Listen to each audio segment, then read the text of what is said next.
There are moments in your life that arrive disguised as something ordinary. They don't announce themselves with thunder or trumpets. They arrive like a shift in barometric pressure, a change in the air you can feel deep in your bones before your mind has a name for the coming weather. For me, that moment arrived on a Tuesday, smelling of old books and Julian's shampoo, under the dim, buttery glow of my reading lamp. He was asleep, his head a heavy, trusting weight in my lap, and the entire world had compressed itself into the small, warm space on my worn-out sofa. His breathing was a slow, oceanic rhythm against the quiet hum of the city outside my window, a tide pulling in and out, and I was the shoreline, utterly still, feeling the gentle erosion of every defense I had ever built against him. This was the precipice. I had been living on it for years, pretending the drop wasn't there. But now, with the solid, undeniable reality of him resting against me, I could feel the ground crumbling away. It was both terrifying and, in a way I hadn't yet admitted to myself, profoundly peaceful. We had met in a way that felt almost scripted for a quiet life like mine, a collision of two different orbits in the sterile, predictable universe of a university elective. I was a photography student, more comfortable with the solid, mechanical certainty of a camera in my hands than with the unpredictable terrain of human interaction. My world was best viewed through a lens, framed and composed, where I could control the depth of field and decide what was in focus. People were messy, unpredictable subjects. Julian was, at the time, a software engineering major dragged into an introductory darkroom class by a friend. He was all kinetic energy and easy laughter, a stark contrast to my carefully curated stillness. He moved through the world as if it were a space designed for him, while I moved through it hoping not to leave a trace. He was light, and I was the aperture, trying to control how much of him I let in. Our friendship didn't ignite, it seeped. It began in the hushed, amber-lit sanctuary of the darkroom, the air thick with the sharp, clean scent of fixer. He was clumsy with the tongs, frustrated by the delicate alchemy of turning light and silver into a memory. I, who found a strange solace in that meticulous process, showed him how to coax an image from the blank white paper, my hands guiding his in the shallow chemical bath. I remember the startling warmth of his skin against mine, a brief, accidental contact that sent a jolt through my system, a signal my brain registered long before my heart understood its meaning. He had thanked me with a smile so genuine and bright it felt like it could expose film all on its own. After that, he sought me out. Our conversations started as technical questions about f-stops and developing times, but soon bled into the rest of our lives. We discovered a shared, surprising love for old sci-fi films and a mutual disdain for cilantro. Those early days were a collection of small, unassuming moments that, in retrospect, were the foundation stones of everything that came later. We spent hours in the campus library, supposedly studying, but more often whispering jokes across a mountain of textbooks, earning the stern glares of the librarian. I would take photos for my projects, and he would become my default subject, not because he was particularly vain, but because he was simply there. And he was effortlessly beautiful to photograph. I have hundreds of images from that time, prints I keep in a heavy, archival box. Julian leaning against a brick wall, laughing at something I'd said, the afternoon sun catching the gold flecks in his brown hair. Julian asleep in a library armchair, his face softened in repose, a textbook open on his chest. Julian, mid-sentence, trying to explain some complex coding concept, his hands shaping the air as he spoke. I told myself it was just practice, an exercise in capturing candor. But I knew, even then, that I was not merely documenting a subject. I was archiving a feeling. I was trying to hold on to the light he cast, to preserve it in silver gelatin so I could study it later, alone in the quiet of my room. Our friendship solidified in the year after graduation. We found apartments in the same sprawling, indifferent city, two small points of familiarity in a vast, anonymous grid. My place was a small one-bedroom I'd converted into a part-time studio, filled with the orderly clutter of my profession, tripods, light stands, and the faint, persistent smell of developing chemicals. His was a sleek, minimalist condo that always seemed too large and too quiet for someone with so much life in them. He was working for a big tech firm, a job that demanded long hours and a kind of social dexterity that I found both admirable and exhausting to imagine. I was freelancing, a precarious existence that afforded me solitude, which I craved, and loneliness, which I endured. We became each other's constants. He was the person I'd call when a client was being impossible. I was the one he'd text when a line of code refused to yield. We had a standing weekly dinner, a ritual that anchored my week, a guarantee that I would have at least one conversation that didn't revolve around invoices or deadlines. It was during one of these dinners, about 2 years into this comfortable rhythm, that I understood the true depth of my feelings for him. It wasn't a sudden epiphany, but a slow, dawning realization, like watching a photograph develop in the tray. The image had always been there, latent, waiting for the right chemistry to emerge. We were in a noisy Thai restaurant, the air thick with the aroma of lemongrass and chili. He was telling me a story about a ridiculous office prank, and he was laughing, a full-bodied, uninhibited laugh that made his eyes crinkle at the corners. The sound cut through the clatter of the restaurant, and in that instant, everything else faded into a soft, blurry background.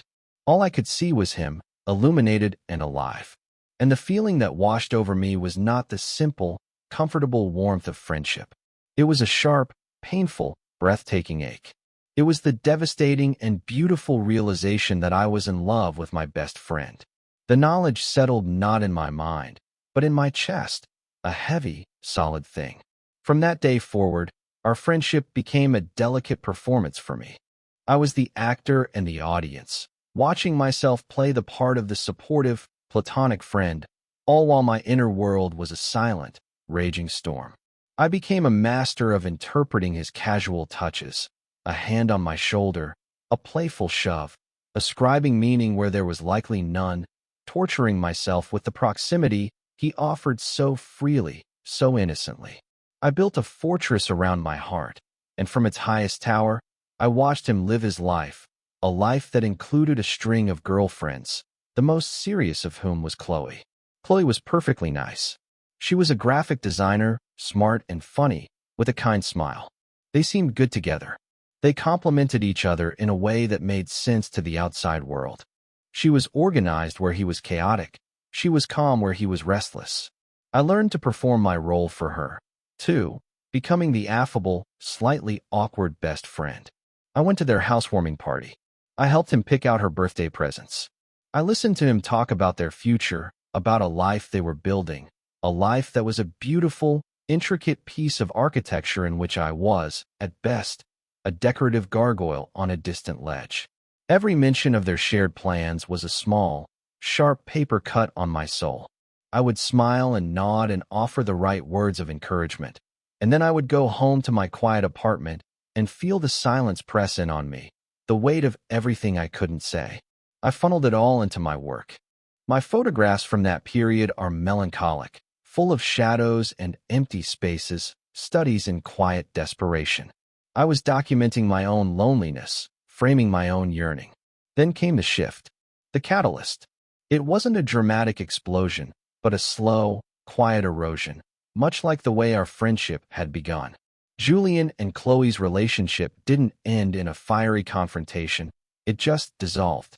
It was a death by 1,000 small disagreements, a gradual drifting apart until the space between them was too vast to cross. He told me about it one rainy Wednesday evening, sitting on my sofa, staring at a fixed point on my wall. He didn't cry. He just looked hollowed out, a building abandoned mid-construction. He spoke about it in practical, detached terms, as if describing a software bug. There was a fundamental incompatibility in their core programming, he said. Their long-term goals were misaligned. It was the most emotionally sterile description of a heartbreak I had ever heard. She wanted the suburbs, Leo, he said, his voice flat. A house, a dog, 2.5 kids. She had it all mapped out. And I thought I wanted it too. I really did. But every time she brought up looking at houses in Westchester, I felt claustrophobic. Like the walls were closing in, he finally looked at me, his eyes searching mine for something. Absolution, understanding, I wasn't sure. Does that make me a terrible person? No, Julian, I said, my voice softer than I intended. It makes you a person who doesn't want to live in Westchester. A ghost of a smile touched his lips. Yeah, I guess so. He fell silent again, the only sound the rhythmic drumming of rain against my window panes. The breakup left him unmoored. His sleek, minimalist condo, once a symbol of his success, became a stark, echoing reminder of his solitude. The life he had been building with Chloe was gone, and he was left standing in the empty framework. And so he started to drift. And the current, somehow, always pulled him toward my shore. He began showing up at my apartment with increasing frequency, often unannounced. He had a key. I'd given it to him years ago for emergencies, and I'd come home from a shoot to find him on my sofa, laptop open, nursing a beer. Or I'd wake up on a Saturday morning to the smell of coffee, and he'd be in my kitchen, looking through my meager collection of mugs, as if he belonged there. He never said he was lonely. He never said he couldn't bear the silence of his own home. He always had a plausible excuse. My internet is down, he'd say, or I was in the neighborhood and thought I'd see if you were busy, or the most common one. I just couldn't face cooking for one tonight. I never questioned it. I simply made room for him. I cleared a space for his laptop on my cluttered dining table. I started buying the brand of coffee he liked. I learned to exist in a state of quiet anticipation, my ears always tuned to the sound of a key in my lock. My apartment, my sanctuary of solitude, slowly, imperceptibly, became our space. The line between my life and his began to blur, and I was both terrified and thrilled by the slow dissolution of that boundary. I was watching the fortress I had so carefully constructed around my heart being dismantled, stone by stone, not by a siege, but by a quiet, persistent presence that simply wanted to come inside. And I did nothing to stop it. I left the gate unlocked. The ritual began subtly, as most profound changes do. It started with him falling asleep on the couch. We'd be watching a movie, one of our old sci-fi favorites, the dialogue a familiar, comforting murmur in the dimly lit room. I would be acutely aware of the inches between us on the sofa cushions, a gulf I never dared to cross. And somewhere around the second act, his breathing would deepen, his head would start to nod, and eventually, it would come to rest against the back of the sofa. The first few times it happened, I would let the movie finish, then gently nudge him awake. Hey, you should probably go home and get into a real bed, I'd whisper. He would surface from sleep with a groan, disoriented, mumbling an apology before gathering his things and disappearing into the night, leaving me alone with the lingering warmth of his presence and the loud thumping of my own heart. But then, one night, it changed. He was more than just tired. He was bone-deep exhausted. He had been pulling 70-hour weeks on a major project launch, and he looked frayed, his usual energy dimmed to a low flicker. He fell asleep before the opening credits of the movie were even finished. When the film ended, I looked over at him, curled on his side, his face peaceful in a way I hadn't seen it in weeks. The thought of waking him, of sending him out into the cold night to his empty apartment, felt like an act of cruelty. So I didn't.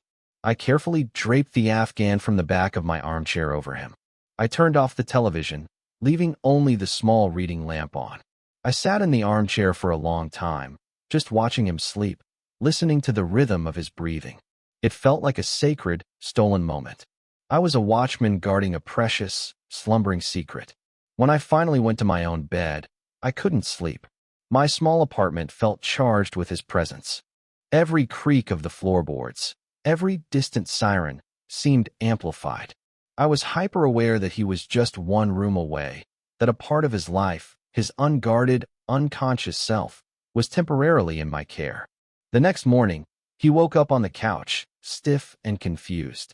He apologized profusely, embarrassed. "Leo, I'm so sorry. I completely passed out. I shouldn't have done that. It's fine, Julian," I said, trying to sound casual as I handed him a mug of coffee. "You were exhausted. Don't worry about it." But it wasn't fine. It had changed something. A boundary had been crossed, and the world hadn't ended. The unspoken rule, that our time together had a curfew, that he would always go home, had been broken. And in its breaking, a new possibility had been created. He started staying over more often after that, though at first, the couch remained his designated territory. It became our silent agreement. He would fall asleep there, and I would leave a blanket for him. It was a perfect arrangement for two people terrified of words. It allowed him the comfort of not being alone, and it allowed me the exquisite torture of his proximity, all under the guise of platonic convenience. We never spoke of it directly. It was a fragile, unspoken treaty. My internal life during this period was a landscape of constant, low-grade anxiety and soaring, secret hope. Every evening he spent at my apartment was an exercise in hypervigilance. I was aware of everything. The way the lamplight caught the line of his jaw, the sound of his socked feet on my hardwood floors, the specific scent of his laundry detergent on the collar of his sweater when he leaned in to show me something on his laptop. I was a photographer cataloging sensory data, each detail a clue to a mystery I was desperate but terrified to solve. Was this just friendship? Was he just using my apartment as a crash pad, a refuge from his own loneliness? Or was there something more, something nascent and unspoken growing in the quiet space between us?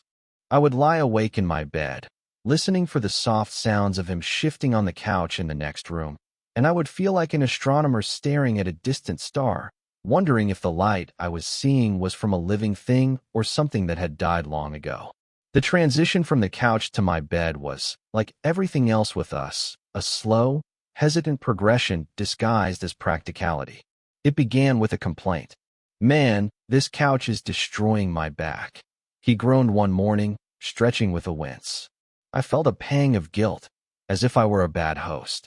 The thought was absurd. He was the one inviting himself to sleep on my furniture, but my first instinct was to fix his discomfort. "You know," I said, my voice carefully neutral, my heart hammering against my ribs, "I have a spare mattress. It's not great, but it's probably better than the couch." It was a lie. I had no spare mattress. I had a queen-sized bed and a brain that was short-circuiting. He looked at me, a flicker of something unreadable in his eyes. "No, man, I couldn't. I mean, I shouldn't be crashing here so much anyway." It was a token protest. We both knew it. The next time he stayed, after another long week, another late night, the complaint about his back resurfaced. This time I was ready. I had spent days rehearsing a line that sounded casual, unconcerned. "The bed's big enough for two," I said, my gaze fixed on the sink as I washed a dish with unnecessary thoroughness. "If you don't mind, I don't." I risked a glance at him. He was looking at his hands, a strange tension in his shoulders. I was sure he would refuse, that I had finally pushed too far, that the fragile architecture of our unspoken arrangement was about to collapse. "Okay," he said, his voice quiet. "Yeah, okay. Thanks, Leo." That one word, "okay," was a tectonic shift. It rearranged the entire landscape of our relationship. That night, the simple act of preparing for bed became fraught with a terrifying new significance. I gave him a clean t-shirt to sleep in. I watched him disappear into the bathroom. I stood in my bedroom, which suddenly felt alien and enormous, and tried to regulate my breathing. This was my private space, my inner sanctum. For years, he had occupied every corner of my mind, and now he was about to occupy the most intimate space of my life. When he came out of the bathroom, he was wearing my old, faded t-shirt, and for a moment, I couldn't breathe. Seeing him in my clothes, in my room, was a glimpse into a life I had only ever allowed myself to imagine in the vaguest, most abstract terms. We got into bed like two strangers navigating a minefield. We kept to our respective edges, a vast, cold continent of sheet between us. The silence was deafening. I lay on my side, facing away from him, my body rigid. I could feel the heat radiating from him across the mattress, a gravitational pull I had to actively resist. I could hear every breath he took. I was so intensely aware of him that I felt I might dissolve. I didn't sleep at all that night. I just lay there, suspended in a state of exquisite agony, listening to the man I loved breathe in the dark beside me. This became the new ritual. It happened once, then twice, then it became the default. The pretense of the couch was abandoned.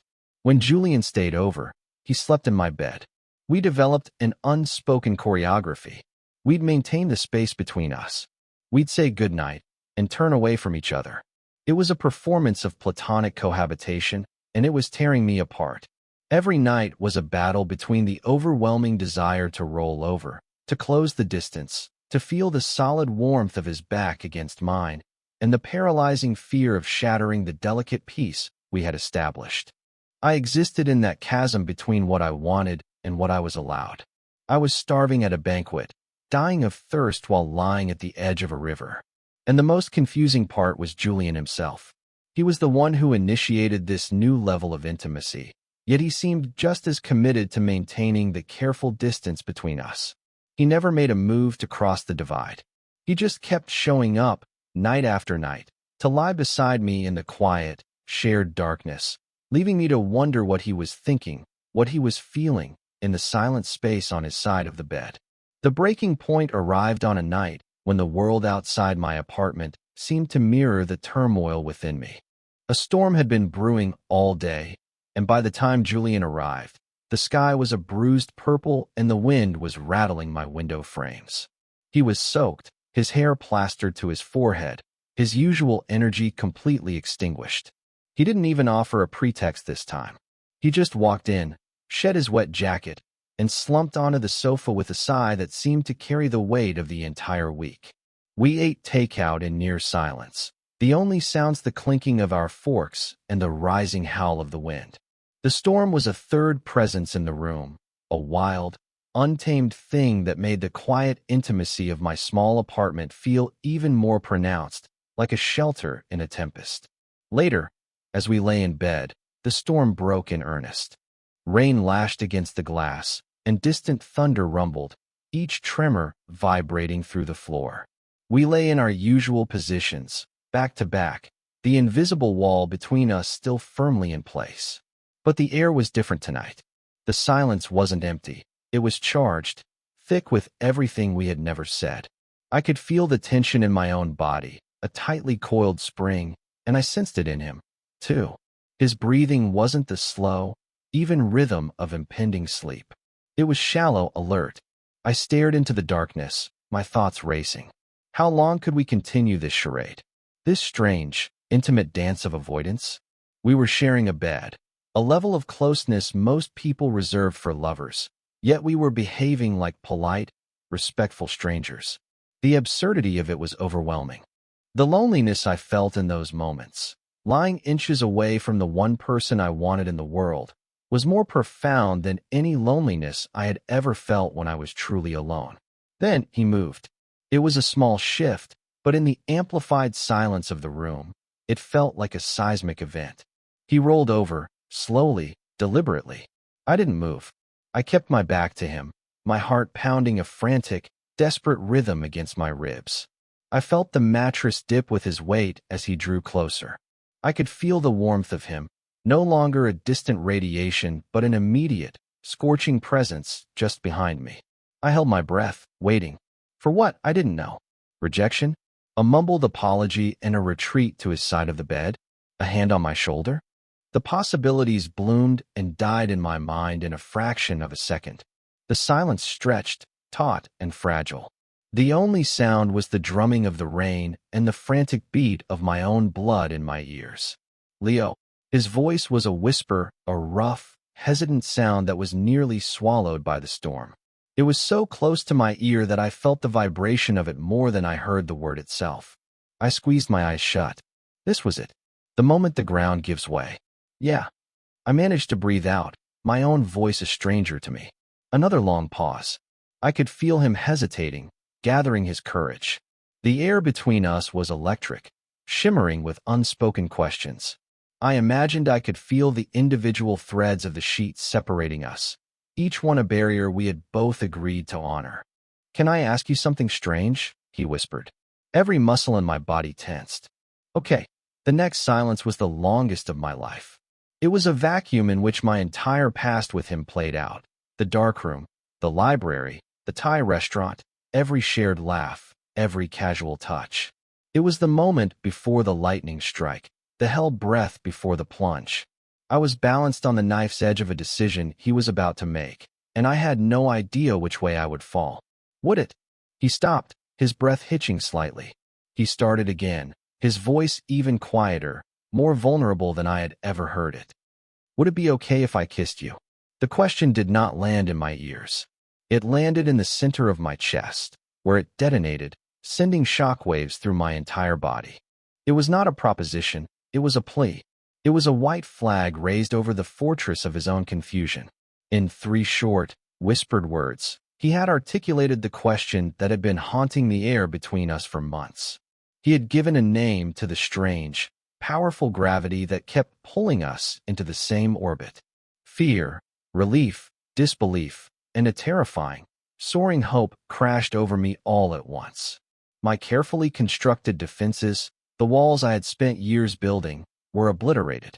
All that was left was the raw, trembling truth. I couldn't form words.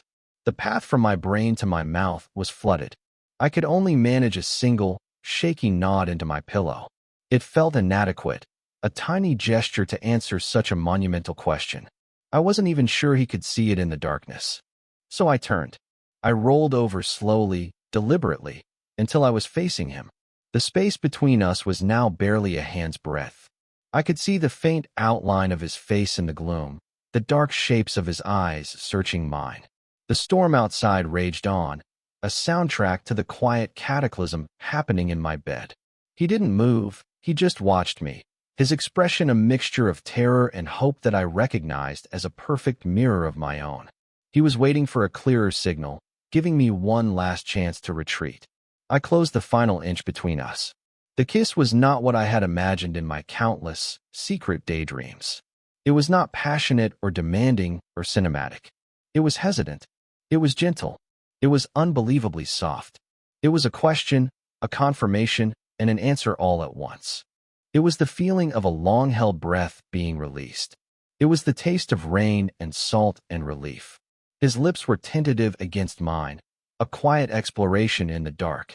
I felt a tremor run through him as my hand came up to cup his jaw, my thumb stroking the rough stubble there. It was an anchor, a point of contact in a world that had suddenly tilted on its axis. The kiss deepened, but it never lost its quality of reverent discovery. It was a conversation without words, a confession whispered skin to skin. It was the sound of 2 solitary orbits finally colliding. When we finally broke apart, we didn't speak. We just stayed there, foreheads resting against each other, breathing the same air. The storm outside still raged, but the storm inside me had finally, blessedly, gone quiet. In its place was a stillness so profound it felt like the first moment of creation. He had crossed the line. We had crossed it together, and I had no idea what lay on the other side. The morning after was a study in silence. The storm had passed, leaving behind a world washed clean and unervingly bright. Sunlight streamed through the gaps in my blinds, striping the room in bars of gold and gray. I woke up first, to the startling discovery of Julian's arm draped over my waist, his body curled against my back. He was still asleep, his breathing a warm, steady presence against my neck. For a few blissful, disoriented seconds, I allowed myself to simply exist in this new reality. This was real. The weight of his arm was real. The heat of his body was real. The memory of the kiss, soft and questioning in the dark, was real. I felt a surge of pure, unadulterated joy, so potent it was almost painful. Then he stirred. His arm tightened for a moment before he seemed to realize where he was, who he was with. He went rigid. The arm was withdrawn, as if from a hot surface. He rolled away from me, to his edge of the bed, creating a sudden, cold chasm where there had been warmth. I didn't move. I lay there, my back to him, my eyes wide open, staring at the patterns of light on my wall. The beautiful, fragile stillness of the morning had been shattered. In its place, a thick, anxious silence descended. I could hear him breathing, a quick, shallow sound. I could feel his panic radiating across the mattress, a palpable wave of regret. He got out of bed without a word. I listened to the soft padding of his feet on the floor, the click of the bathroom door. I stayed where I was, tangled in the sheets, my body growing cold. The joy I had felt moments before had evaporated, replaced by a familiar, sickening dread. I had misread everything. The kiss hadn't been a confession.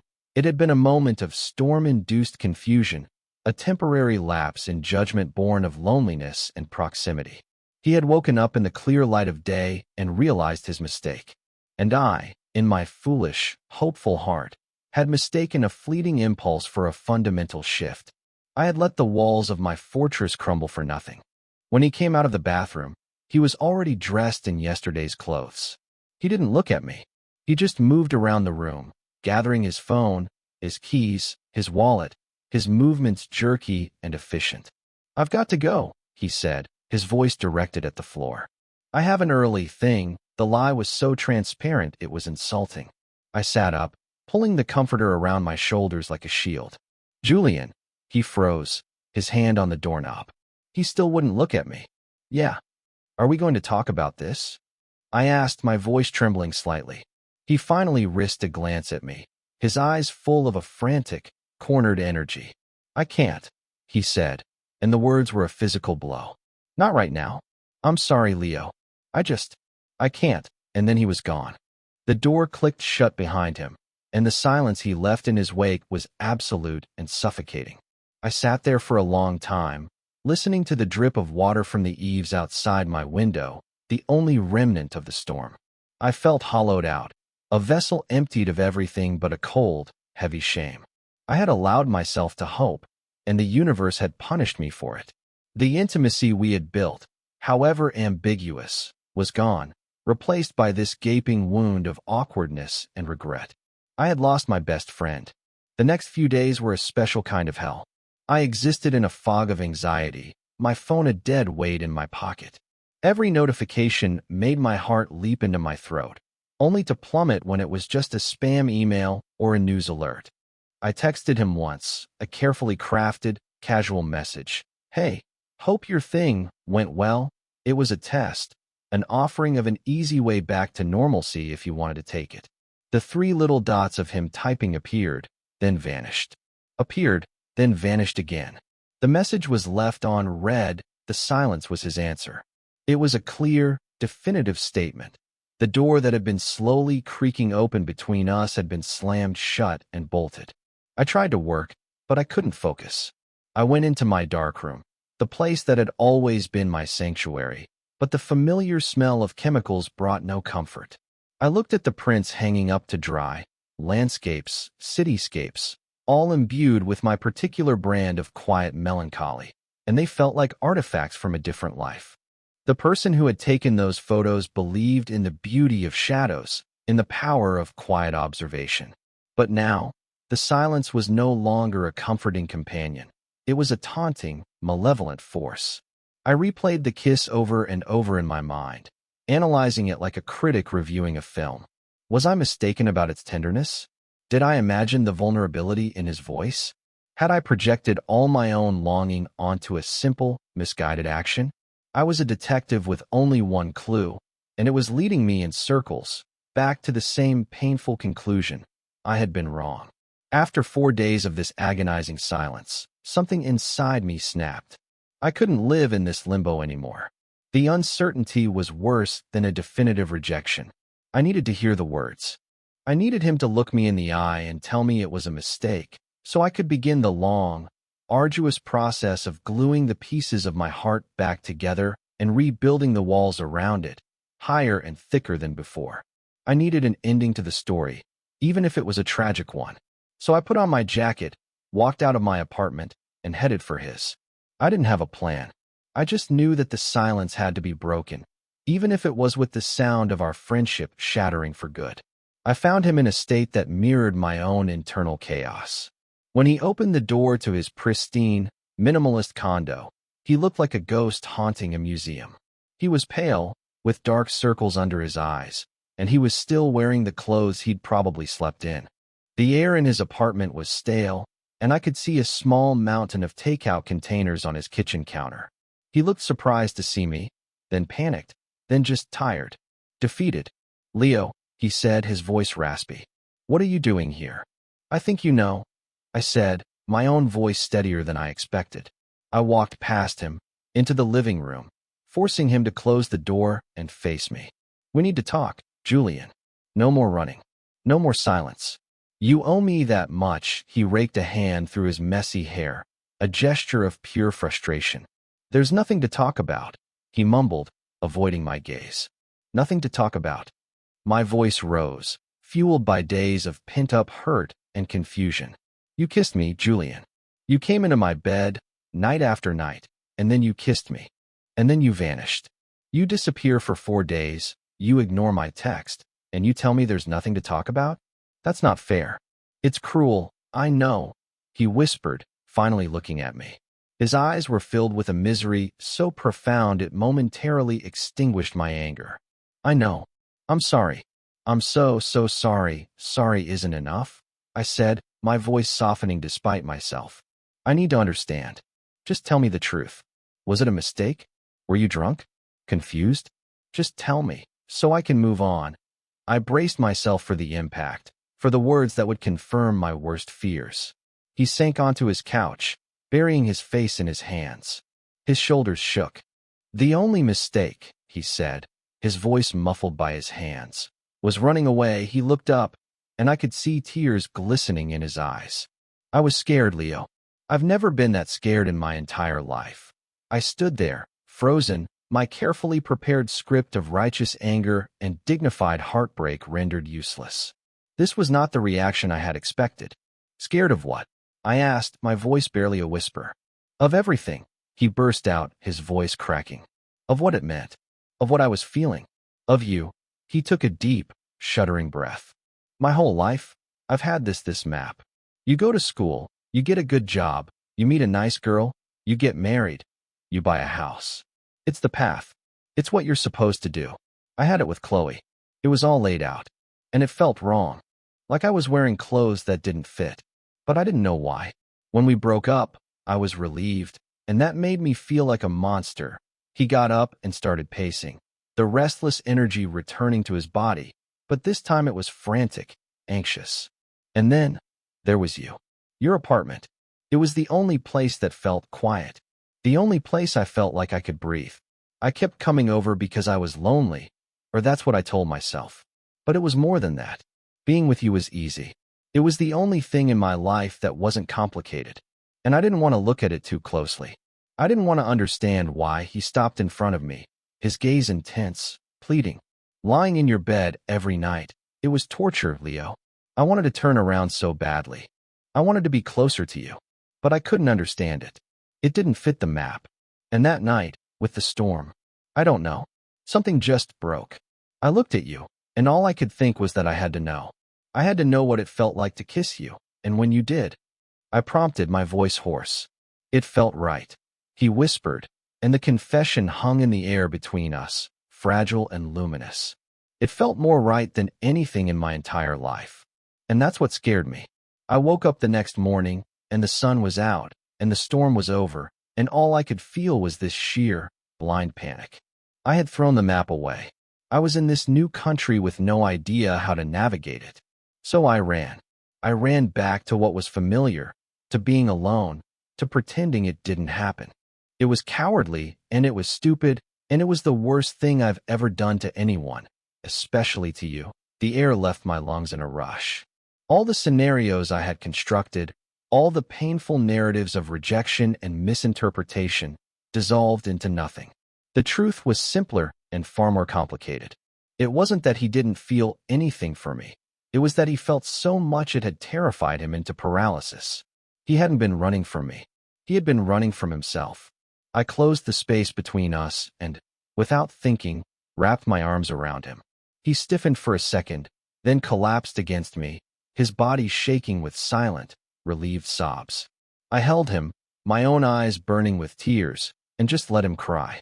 I held him until the shaking subsided, until his breathing evened out, until the only sound in the sterile, quiet condo was the frantic, synchronized beating of our two hearts, finally finding the same rhythm. We stood there for a long time, locked in an embrace that was both an apology and a promise. When we finally pulled apart, The exhaustion on his face had been replaced by a fragile, tentative hope. We talked for hours after that. We sat on his uncomfortable designer couch, and for the first time, there were no unspoken rules, no hidden meanings, no carefully maintained distances. We dismantled the entire history of our friendship and examined every piece, holding it up to this new, honest light. He talked about his confusion, the slow, dawning realization that the comfort he found with me wasn't just friendship. I talked about my years of silent yearning, the ache I felt watching him from afar, the terror and joy of letting him into my space, into my bed.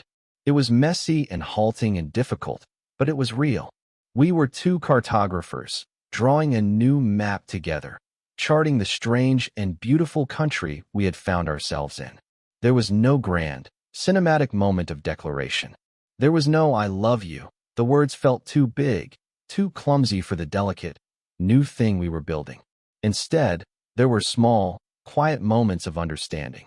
There was the way he reached out and took my hand, his fingers lacing through mine as if they had always belonged there. There was the way he looked at me, his eyes clear and direct for the first time, stripped of all confusion and fear.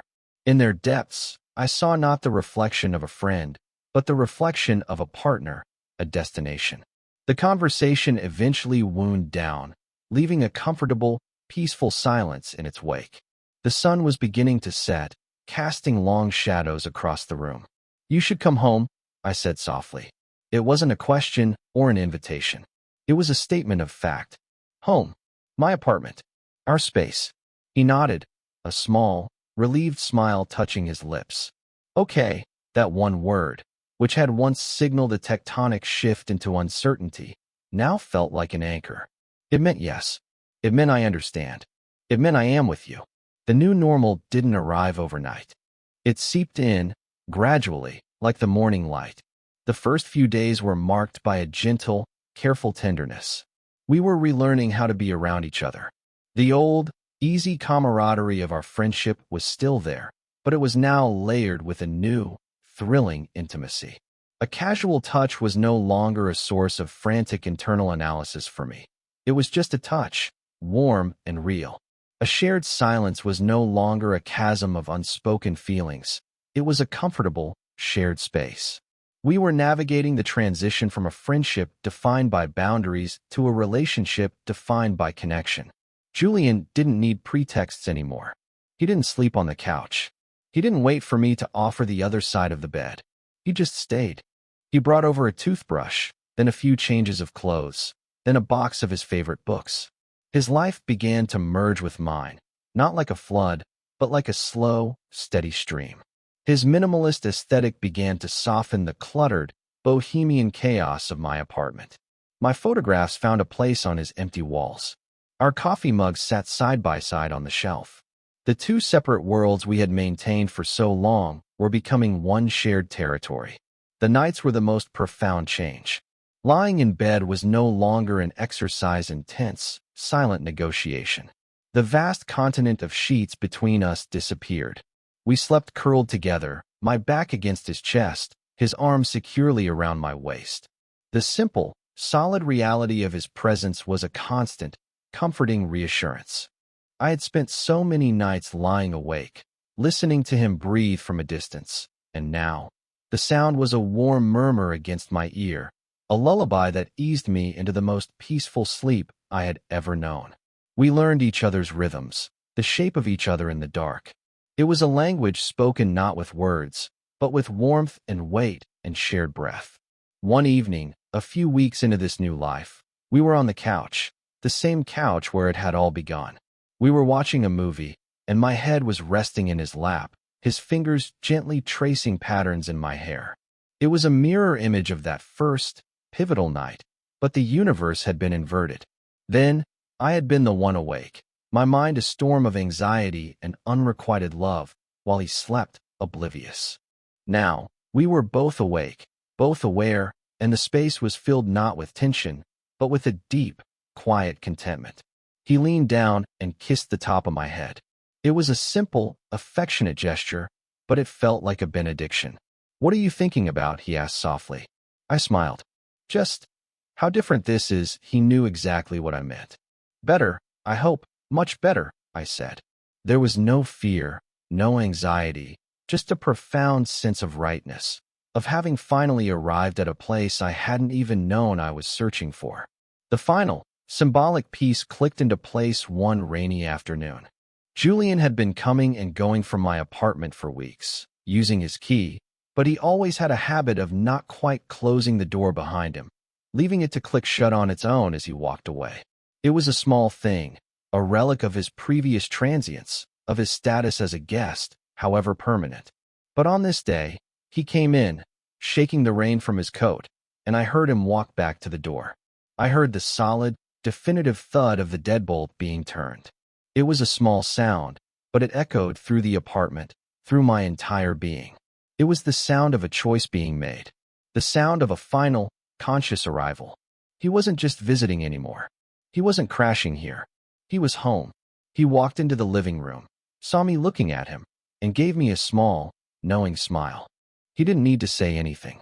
We had finally learned that the most important things are communicated in the quiet spaces, in the gestures that speak louder than any words ever could.